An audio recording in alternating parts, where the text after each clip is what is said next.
We're here to celebrate the Brighton launch of Simon Maddrell's debut collection, Lamping Wild Rabbits. And I think that deserves a round of applause.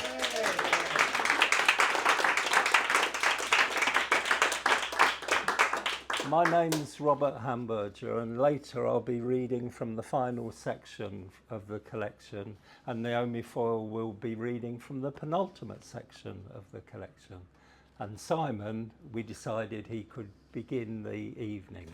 But before we begin the evening, I wanted to start with the review of Lamping Wild Rabbits that was in The Guardian on February the 6th. Because it says some lovely things about the collection. They said, loss and candour categorise Simon Maddrell's debut collection, Lamping Wild Rabbits. The speakers feverishly recall desires, often accompanied by the contrapositive of shame. Quotes, how their smooth twigs age and develop warts. There I go again, talking about shame, end quote.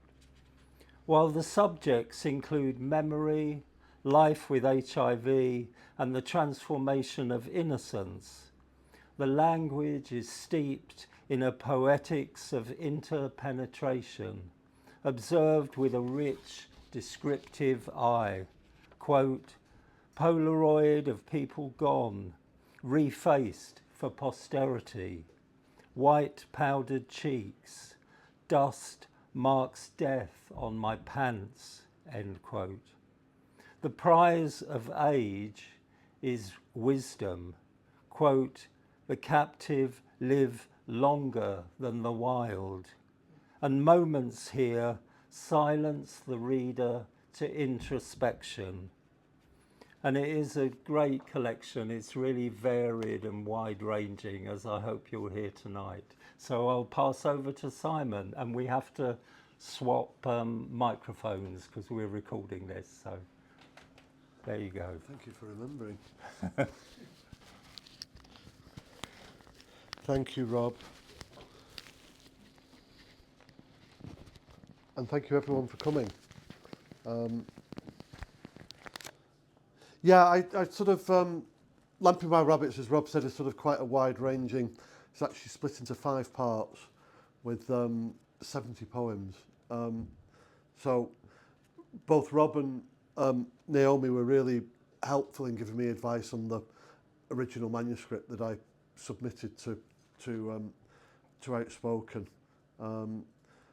So yeah, my gratitude to them was to, why don't you read a section from the book? But I just thought it would be nice for you to have that, for them to share in helping me get it where it is, but also for you to get a better feel for the breadth of the book. It starts with, I always get mixed up between epigram, epigraph, and epitaph. I think I know what an epitaph is. But I think this is one or the other, an epigram or an thing at the beginning of the book before the first section. It's as though we have to climb out of our damage up an invisible rope and apologise. A rope we've been carrying all our life, dangerous swings as a kid when a cord snapped, a lasso in a cowboy dream. Maybe a tug of war between the blues and the pinks. Sorry, I was joking with him about that. Or dragging a fire truck away with our teeth. Rope in a stone dungeon, blindfolded in a dark room. There is a thing unspeakable hiding inside my liver. It hides anywhere in the body. We imagine it hanging from a rope, which we'll call fear, for want of knowing any other choice. So I'm going to read from the first section of the book, which is the longest section, called Caged Rabbits.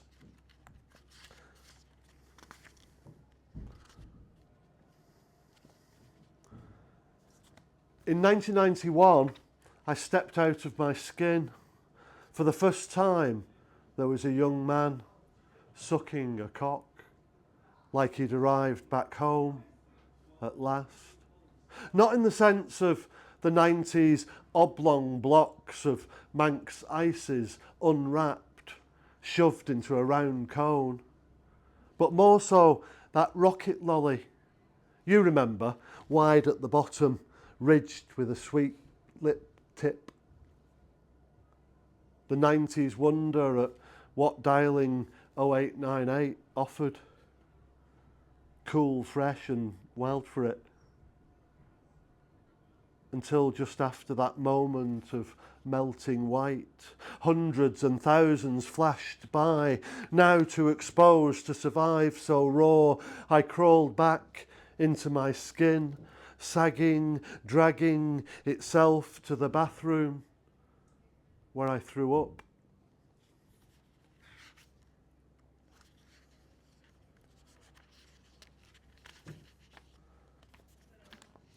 Your first experience of rabbits. You didn't know whether Pinky and Perky were boys or girls until they were two albino rabbits going to market. In those days, difference had a value. Bilberries or blackberries filling up an 8-gallon jam pan, a clock to measure the time to go home, while most parents used the sun.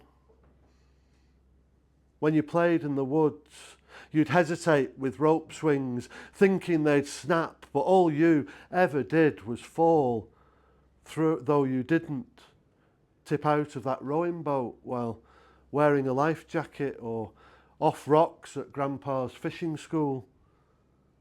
Bamboo rods in a tiny cove with fish so stupid you'd never eat them.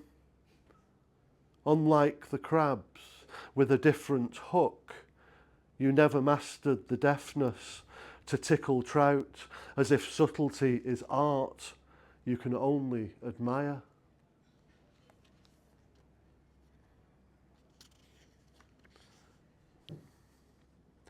Albino. I thought Pinky and Perky had been stolen, though my brother showed me a place in the woods where he said our rabbits were hanged. 50 years later, my sister tells me they were eaten by a fox while we visited Blackpool Illuminations. Do parents make up a tolerance ranking for children to face? I only ask because father said he'd prefer a thief to a queer for a son. No wonder I was petrified by my own mortality. After Grandma died, they decided not to tell me she'd been stolen or even eaten by a fox. Albinos are a natural occurrence, but under certain conditions, they do not survive long. I wonder if all this is connected to the obsession I had with my Palomino sweatshirt, recognisable only by the branded label against the back of my neck.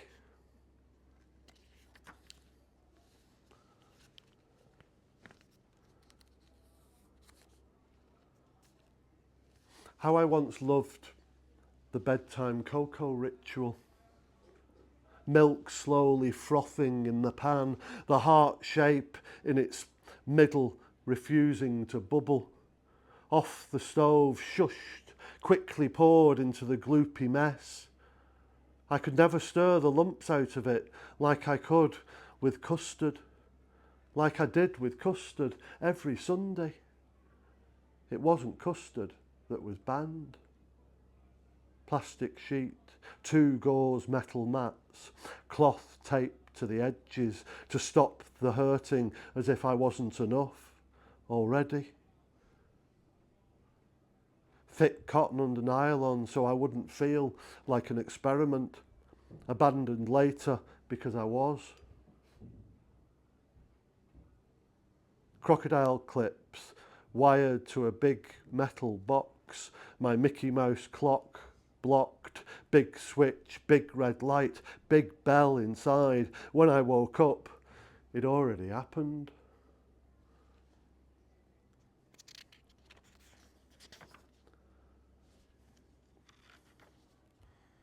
On Port Erin Beach in 1970, my elder brothers are trying to drop my hand-me-down trunks, green with loose elastic.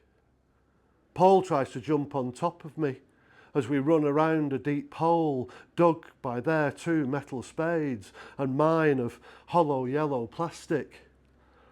I smash it across his temple, then the end turns red.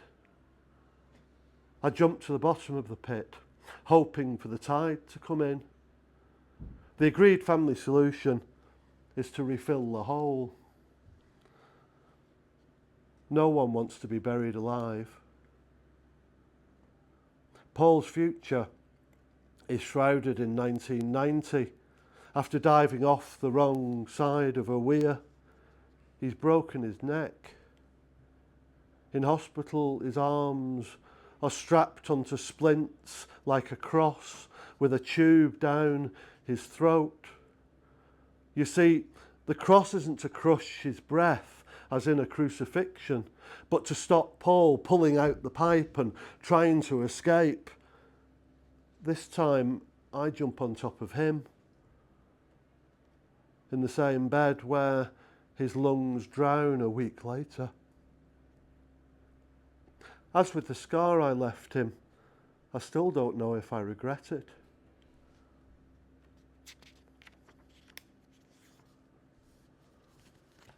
So this poem, next poem is After God, nature poem, After God, otherwise known as Dennis Smith. The leaves have flounced their annual fall. The branches skeleton the sky with an odd fruit. I didn't want to start with leaves adorning the silver birch. I love how they fade to yellow triangles with a sunset pink. No one wants to hear a poem about nature. Much prefer the nature of our bodies. Something easy to blame, bodies cut at the wrists and bleeding out, how leaves fall to the ground, bury themselves, rot in layers like shame. See how easy it is to mention shame. Is it possible to ban shame even from a gay boy's poem? I walk in the woods, thinking of how the purity of silver-barked youth peels daily from its trunk like tissues. How I used to pick at it and gently stroke its skin, how their smooth twigs age and develop warts. There I go again, talking about shame. How the bark matures too, and develops dark soil on a gay boy's shoulders, hanging. There I go again, talking about our dead. And if they are not, you're dead. You are lost to the nature of being.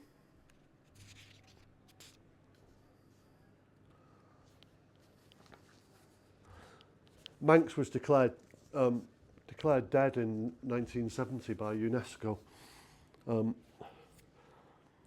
on the basis that most people don't even know where the Isle of Man is, they actually did get it wrong. Our language drips.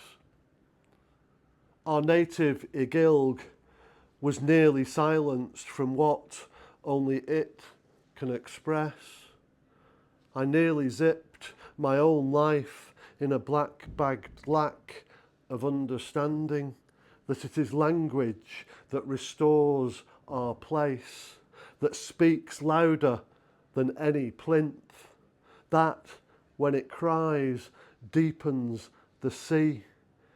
It is near impossible to describe the sun, to feel its language forming a new dark.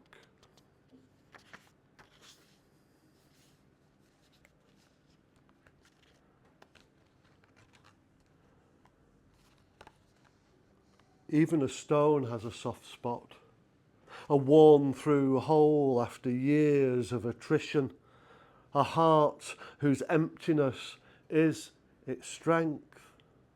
A mill grinds wheat and a cup fills, how their threaded weight makes looms and fishing nets complete. And if by chance you don't believe in hexes, hold one stone with one hole in one hand. Notice if your eye resists a telling stare, drawn through by its own event horizon, like the heart pulls your dark blood, then blows out bright.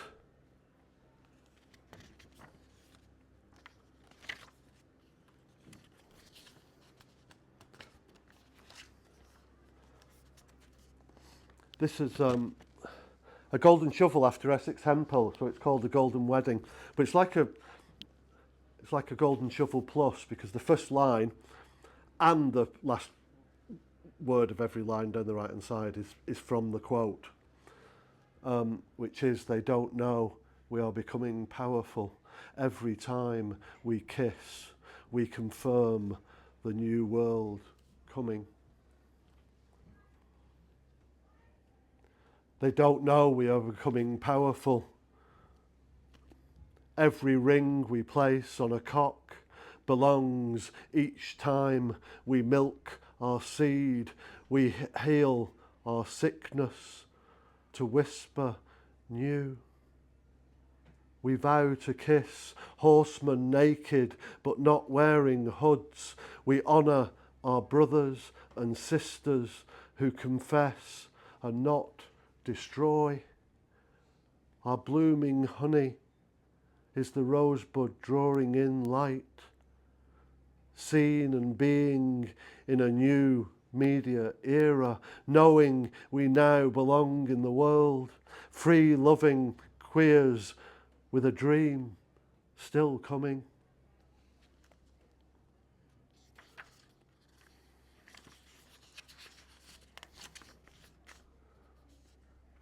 So now the man we have a sort of there's a lot of very unique, not very unique, it's either unique or it's not, unique customs throughout the year, and some that are fit in with other Celtic customs, but I think this one is unique on Good Friday, which in Manx Gaelic is Jehanny Ceist, and there's a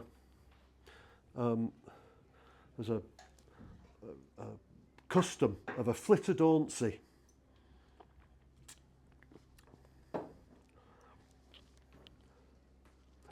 Good Friday on a rocky shore, gather a flitter or two with a stick before they have time to think, sever their muscular feet, discard the black sacks, bake them in their shells with sodag on a stone beside a driftwood fire, without nails from a croche, each eat using a kern twig with the thick triangular cake. Throw away the remaining schlegenin out to sea, knowing a flitter is a limpet, like a partner once held, dancing over the embers with a distinctive stomping step.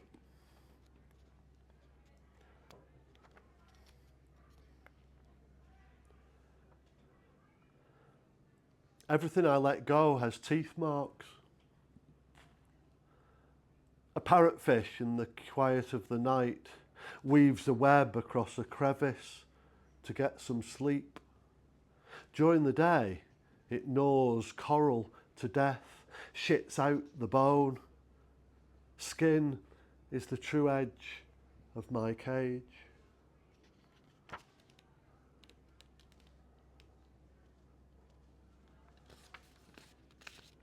This is the last poem in Caged Rabbits. You might remember a version of this, John. You actually long-listed it for Hastings Book Festival. And I never managed to get it published until now. But it's a slightly different version. Animals in small pieces. I wish for us to be sponges, masters of self-recognition with the capacity to restore damaged parts without conscious thought. I'd shred and sieve the yellow sponge into the cloudiness of single cells, chop and repeat with the cream sponge, blend into a magnolia soup, leaving both to steep. We'd return to our separate selves, cling to a rock on a sandy bed, watch a black tip reef shark hang in the tide. So my last poem I'm going to read is the titular poem, not just because I love saying the word titular, but it is the titular poem. So the next two sections are called Feral Rabbits and Dungeness Rabbits. And there's a big theme of it around HIV, which I'm actually going to read with Jonathan. Well, Jonathan's going to read from Patient L1, but or from those poems. On the 12th and the 13th of March, the 12th here in Brighton at the Query, and at the Devereux in London in Temple on the 13th, where I'm going to read all of the HIV poems that are in Lamping Wild Rabbits. But for tonight, I'm just going to read you one, which again you'll remember. Lamping wild rabbits, chalking gravestones with Dad, tracing family logic, inscribed fading ancestors, crumbling islands of stone, Polaroids of people gone, refaced for posterity, white powdered cheeks, dust marks death on my pants. Both watching gravestones falling out of the colour TV. Tombs advertising AIDS, cracking the mantelpiece. Rock Hudson's dynasty crashing the spotlight. Those disowned corpses engraved nowhere. Nowhere to hide, like lamping wild rabbits. Headlight executions reflecting my fear of myxomatosis spreading, swollen-eyed deaths of epidemic proportions discussed in armchairs with Dad puffing his care for island burrows. Ravaging wild rabbits, sea kale desolated at Prospect Cottage like Derek. Sebastian and Caravaggio, my celluloid palliation in VHS. HIV, a greater rabbit-shocked fate, but still, my gravestone stands, waiting, chiselled, painted, peacock, pink. Thank you so much.